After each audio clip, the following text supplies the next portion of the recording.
Bonjour, donc je vous parle ce matin pour clarifier un peu la situation par rapport à la crème Cassida, qui est à base de beurre de karité et qui contient 10% de chlorure de magnésium.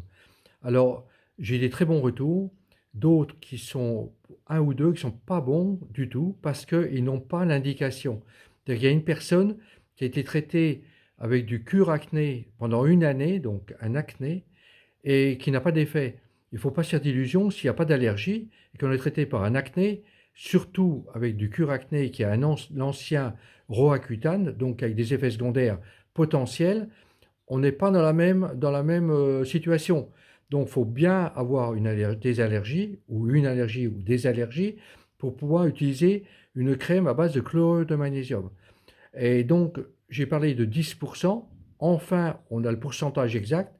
Donc il y a une autre personne qui a eu des démangeaisons et qui l'a dilué. Donc ça c'est juste. Il faut diluer avec une crème neutre. Je vois que cette personne-là a pris de l'argile, mais bon, diluer pour aller un peu plus bas, vers 8%.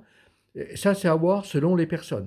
Ce que je peux dire, c'est que pour moi, dès le mois de juillet, j'utilisais donc le matin une application et j'ai dû passer également une application le soir, selon les situations. Donc, si j'ai beaucoup d'allergènes dans l'environnement, je suis obligé de passer à une deuxième application. Voilà. Alors en plus, le dermatologue allemand qui s'appelait Wolfgang Diesel, qui a publié en 1994-1995, lui a utilisé des solutions à 14% et 28% de chlorure de magnésium. Donc, et il a bloqué 5 cas de dermatite de contact. Vous savez, les allergies avec du nickel dans le fond des montres, et donc on a une réaction de contact. Et il les a bloqués complètement. Voilà. Donc ça, c'était Wolfgang Diesel à l'époque. On peut retrouver toutes ces références dans ma dernière publication du mois de septembre qu'on trouve sur mon blog, donc bernardsudan.net. Et également, donc, c'est pour préciser qu'on est parti du mois de janvier où l'entreprise de cosmétiques Cosmédiette arrêtait la commercialisation de la crème et du pain dermatologique Masada. Et donc depuis 2010, on avait 14 ans de recul et des milliers de personnes l'utilisaient avec vraiment une efficacité qui était remarquable pour beaucoup. Et on ne savait pas combien il y avait de chlorure de magnésium dedans. Donc c'est très important, c'est de euh, pouvoir aller vers la bonne concentration de chlorure de magnésium. On sait simplement que dans les sels de la mer morte, il y a 30% de chlorure de magnésium. Donc au mois de janvier, j'ai préparé une crème de sel de la mer morte avec un excipient neutre, et donc j'ai publié au mois de février, donc à 5% de sel de la mer morte.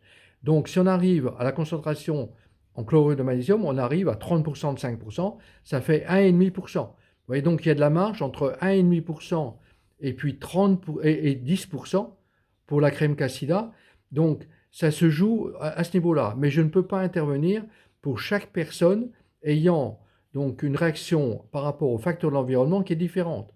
Par contre, la base de départ avec la crème Cassida, c'est logique. Voilà. Et en plus, avec de beurre de karité comme excipient, c'est aussi logique puisqu'elle est utilisée comme cosmétique partout en Europe et dans le monde. Donc, on part sur de bonnes bases. Voilà, je voulais préciser cela. Et donc, sinon, vous allez voir mon blog, le blog de Bernard Sudan, et vous allez voir mes publications pour ceux qui sont à un plus haut niveau. Bon, pour comprendre quelle est la stratégie, c'est de bloquer les cellules de l'allergie qu'on appelle les mastocytes tissulaires. Voilà, et qui libèrent de l'histamine. Donc, on stabilise ces cellules-là, et donc, c'est juste une stabilisation. Voilà, c'est simplement ça.